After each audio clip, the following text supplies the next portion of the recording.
للرضاضات كردستان رقو كينو بغضك سرحەڵدانێک بەرابەر نائەداڵەتی و تەوەحوشێکی داگیرکەرە سیستمێکی داپۆسەنەری جمهوری ئیسلامی وردێک ساڵە خەفەقان و بێدەنگی و بە زۆر و چەک و زیندان خەڵکی بێدەنگ کردەوە. ئەو خەفەقان و بەرپەرچانەی بۆ گەلدانراوە تەقیوەتۆ بۆ بە سەرهەڵدانێک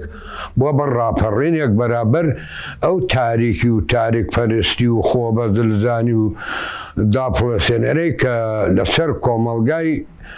کوردەواری و کۆمەڵگای کولی ئێران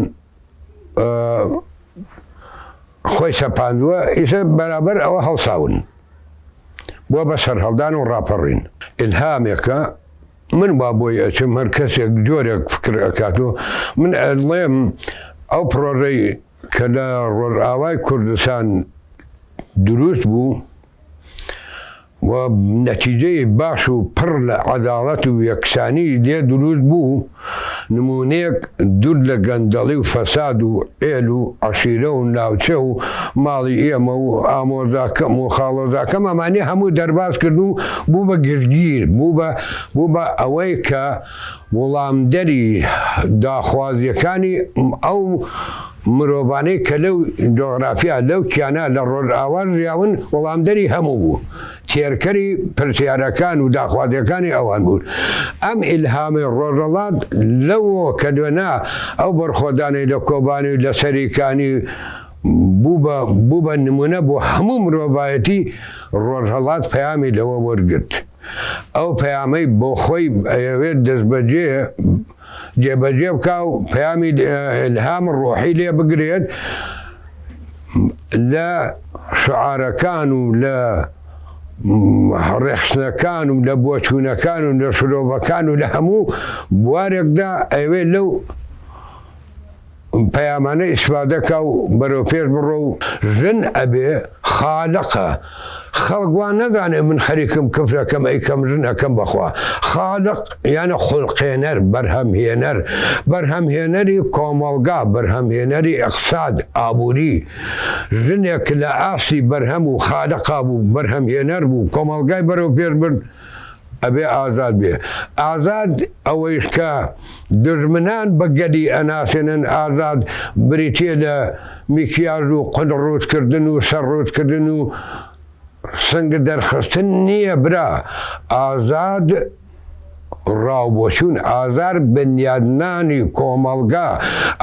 ژن ئازاد بێت لە بنیادنانی کۆمەڵگا و ئابووری و ڕێوەبەرایەتی کۆمەڵگا ئازادە، نە ئازادی بێ ئەخلاقی. 43 ساڵ لە خەباتی پەکەکە بە کیمیایی گودراوە، بە 43 ساڵ بە بۆمنی بیستەنی کە شاخی ڕوخان بەسەریانە. ئەمە ئیلهامە، پەکەکە نەکرد نەبوو، بە سەریعی نور و فیشەک بەرەو پێچوو. ئەمە هیچیە؟ ئەمە هەدرێک، ئەمە ڕێبەرایەتیەک، ئەمە فەلسەفەیەک، ئەمە بۆچوونێک لە شاخەکان قەویتر و لە داگیرکەر قەویتر لە پشتیە. ئەگیناوا نەبووایە باوەڕکە بوونی گەریدا و گەل ئیستا 30 ساڵ لەمە بەرتووا بوو، وەک شۆڕشەکانی تر چ لە باکوور و چ لە باشوور و چ لە ڕۆژهەڵات چۆن دژمن ئێمە دەفنمان کرد و بتونمان کرد و کورد نەما. لەو بتونە بە دەرزی بە سووزن لەو قەبرەی دژمن کەندی هەڵکنرا و مردووی لێ هاتە دەرەوە بووە بەوە بە چەکی ناتۆ، بە چەکی ئۆتۆماتیک، بە فڕۆکەی پێشکەوتوو ناتوانەوە دەرزێ بشکێنن. وا خۆیان ئەڵێن ئێمە بتونمان کردە، ئەو دەرزێ هەموو ئەوان ئەشکێنێت، چونکە هەدر بەر ناگیرێ. دەیفەرموو بێ 100 گەلی لە شەهید کە، سەدانی تر دروستە بێت، سەدان وڵات پارێز دروستە بێت. ئەم ڕنگدانەوە کە تەواوی ئێرانی گرتووە بابە تەواوی ئێرانی چی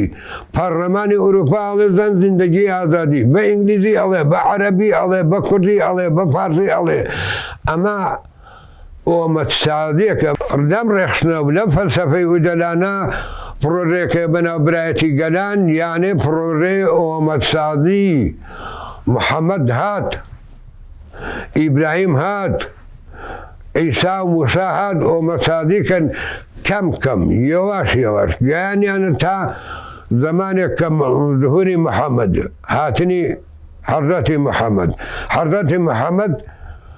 ئیعلامی برایەتی گەلانی کرد ئۆمەدسازی کرد ئەم ئۆمەدسازیە ئیتر دوای مردنی محەممەد تێک چوو ئەی ئەم کەونە ئەڕۆت بەرەو پێش ئەڕووە ئەم کەونە وەرەق لێدا وەرەقێکی لێدا بەناو فەلسەفەی ئۆجەلان هاتووە جا پێیان ناخۆشە خۆشی جێنی کابرا ڕخێنی پێی ناخۆشە ئەڵێ نابێت ئەوە ڕای خۆیە بۆ خۆی وان نەبێت ئەم ئۆمەدسازیە پەکەکە ئەبێتە ئەوە کە ئەبێ ناخوداگا و بەبێ وتن بیر ئەکاتۆ ئۆمەتانی تر میدەتانی تر ئەم فەلسەفە و ئەم پێکەوەژیانە و ئەم برایەتی گەلانە قازانجی ئەوە بۆ ئەو نایکە بە داعش وەرە کاکی فارس کاکی عەرەب کاکی تورک گەر تۆ ئینسانی و ئینسانی دەبێ و ڕۆشنبیری دەبێ ئەرێ گەلۆ ئێمە تاکەی چەکی ئەتۆم و دەبابە لە کاپیتالیزم سەرمایەدار بکڕین ئەو لە دوورۆ دەوڵەمەند کەین قەبەیکەین خۆمان باریک ملباریک زەعیف بچووکردنەوە یەکتری پێ بکڕین تێلای بن ئەمانە نابین بین بە برا پێکەوە بڕین نەبێرە سەر خاکم نەدێمە سەر خاکت نە ئەت کوڕم نە بم کوڕە با پێکەوە لەم کەونا بڕین ئەوەیە کە فارس هاوارەکە زەن زیندەگی ئازادی ئەرم کردی ئەگەڕێتەوە بۆ فەلسەفەی ئۆجەلان پەکەکە پەیامی هەیە پەیامێک بێبڕانەوە بێوەچان پەیامێک یەک لە دوای یەک پرۆژە یەک لە دوای یەک بۆ ڕێخستن یەک لە دوای یەک ئامانجی پەکەکە پێکەوەژیان ئەو گەلانەیە تاکەی ئێوە لە یەک هاوچن و یەکترێ قەتڵ عامکەن ڕێبەر ئاپۆ ئەڵێ ئەوە لە زیندانە پەکەکە زیاد بەرەو پێش ئەڕوە ئەمە مەسەلەی چییە مامە هەواڵی من گەلی من گەلانی ناوچەکە بۆ ئەمە ڕۆژ بە ڕۆژ دەجێ کەمکا بتوێتەوە بەرەو پێش ئەڕوە ئەمە فەلسەفەیەکە ئەم فەلسەفە داخوازی ناخی تاکی کۆمەڵگای پێیە ئەوە کە من ئارەزوومە بۆ گەلەکەم بۆ منتەقەکەم بۆ خاکەکەم بۆ گوندەکەم بۆ شارەکەم ڕێک ئەوەی تایە کابراەک عەرەب ئەوێ وەک مرۆڤ بردی ئەوەیە هەیە کابرای فارس هەروە یعنی ئەم پەیامە گرگیرە ئۆمەدسازیە ئۆمەد وەختە تۆ بووی بە ئۆمەدساز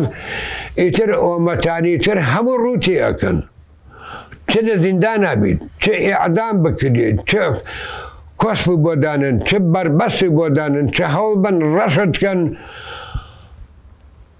لە گۆشێک ڕەش ئەبی لە 50 گۆشە و میدەتی ترۆ سپی سەر هەڵەدا شتێک بووە بە سروشت تازە بووە بە سروشتی کۆمەڵگا یانێ پەکەکە گەلانی ناوچەکە بەخۆی ئەزانن ڕۆڵێکی هەرە جوان هەرە بەدڵم ئەم ڕۆڵەی کە ژنی ڕۆژەڵاتی کوردستان و کشان و دایکان و خوشکان و قارەمانانی 1000 ساڵ دفنکرا و ئیشتە ئیلهامی وەرگرتە و حەیە و زیندووە و هاتوۆتە سەر شەقام یەکەمتیریان شکاندنی پیاوساناری و سمێڵ زلەکان کە سمێڵ بە ئەدەن ئەڵێن ژن وەحش و ژن نەفام و ژن نەزانە و ژن ئەبێ لە ماڵا بێ ئەوە یەکەمتیر لە جارێن لە ناوچاو ئەو سیستمە پیاوسالاریە دووەم داپڵۆسەنەری وەلایەت فەقیە بەدەستی خالق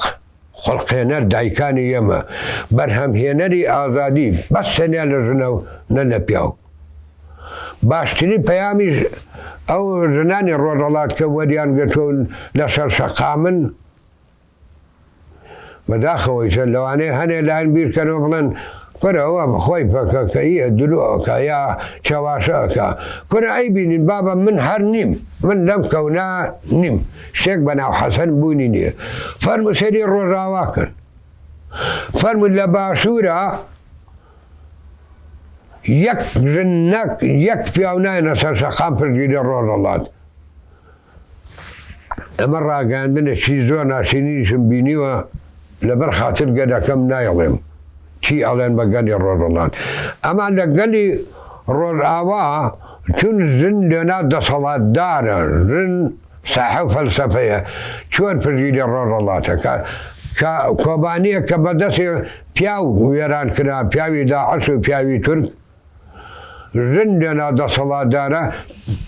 بە هەزاران پشتگیری ڕۆژهەڵاتەکەن فەرموو لێرە پیاو سالارە لە باشوور یەک نەفەر نییە پشتگیری ڕۆژهەڵاتکە حتا خراویش ئەڵێ دەی ئەو پێی ئەو دایکان و خوشکانی ئێمە لە ڕۆژهەڵات بە گەرمی پشتگیری باشووریان کردووە و پشتگیری شەڕی ڕۆژئاوایان کردووە پشتگیری هەموو ڕێخنێکی کوردیان کردووە بەبێ فەرق و جیاوازی ئەو پەیامە لەو پەیامە وەرئەگیرێت